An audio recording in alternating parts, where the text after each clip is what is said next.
next week. I thought it was a beautiful ceremony. I thought it was very, very impressive. But I understood the reason they were doing it, and they were hoping I was watching, and I was watching. My relationship with all of them is very good. We're going to find out how good it is over the next week or two. I think that we helped China very much, as you know, when they talk about freedom. And I don't believe that, and maybe I'm wrong, I hope I'm wrong, but I don't believe that America, that the United States was acknowledged for helping China to gain its freedom. But perhaps that was just a sleight of hand. I mean, I was very surprised. I watched the speech last night. President Xi's a friend of mine, but I thought that the United States should have been mentioned last night during that speech because we helped China very, very much.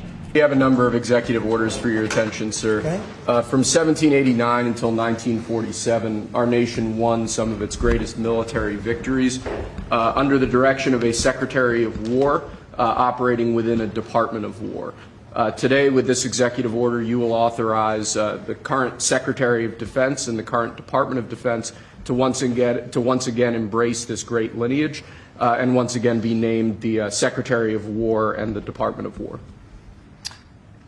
So this is something we thought long and hard about. We've been talking about it for months, Pete and I, and Dan. Dan came into the fold, by the way, a great general, and we weren't going to put up with.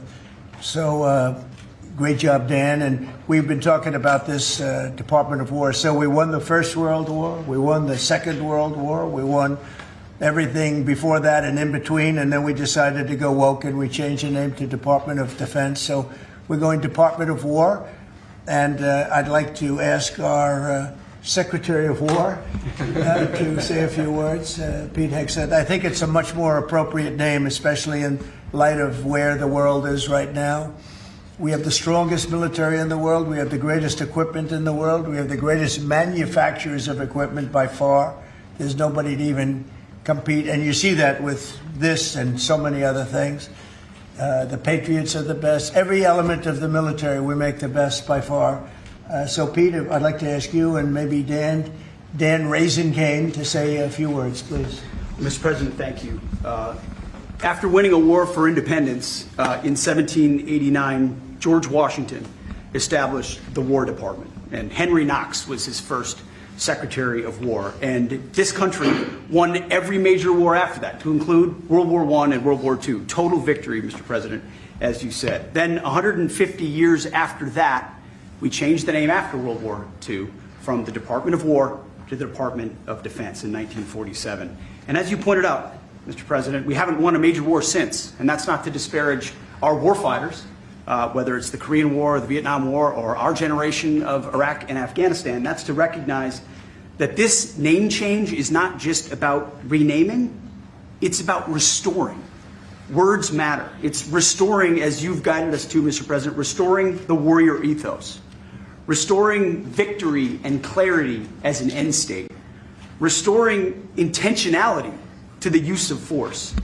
So at your direction, Mr. President, the War Department is going to fight decisively, not endless conflicts.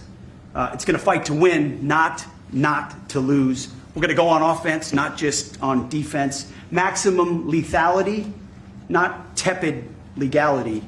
Violent effect, not politically correct.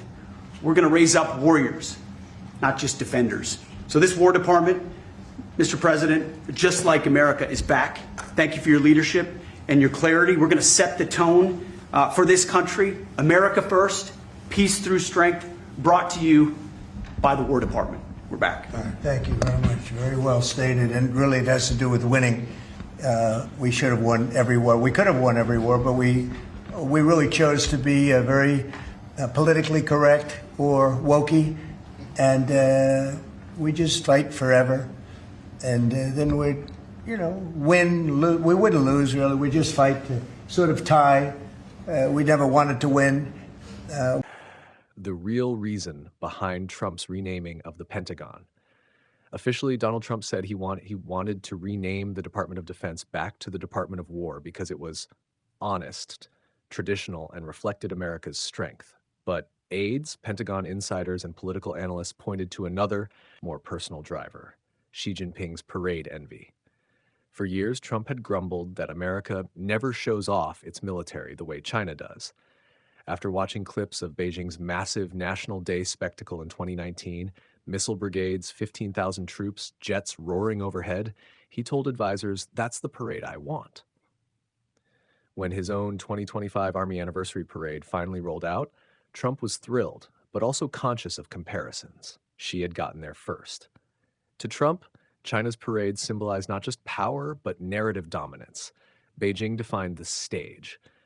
Renaming the Pentagon became his answer. It was a symbolic way to say America wasn't going to play defense in the shadow of China. America would lead the pageantry of strength, not follow it. His parade would be remembered not as an imitation of Xi's, but as the pivot point where America reclaimed the word war itself.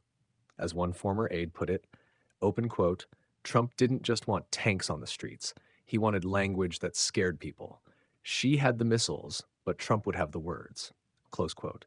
In that sense, the renaming wasn't bureaucratic. It was psychological warfare.